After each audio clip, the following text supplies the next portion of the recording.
वालेकुम साथियों।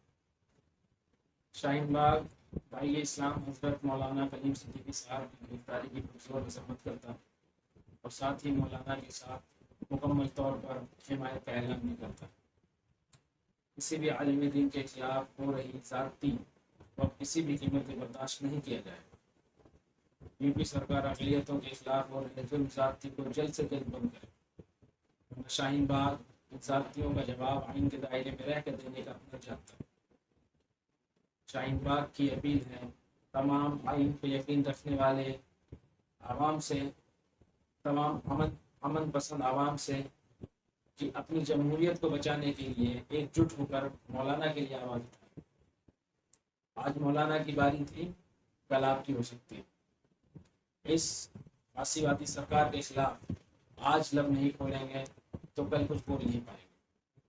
शाहीन बाग की अपील है कि मौलाना के साथ खड़े हों और शाहीन बाग के साथ मिलकर आवाज़ उठाएं।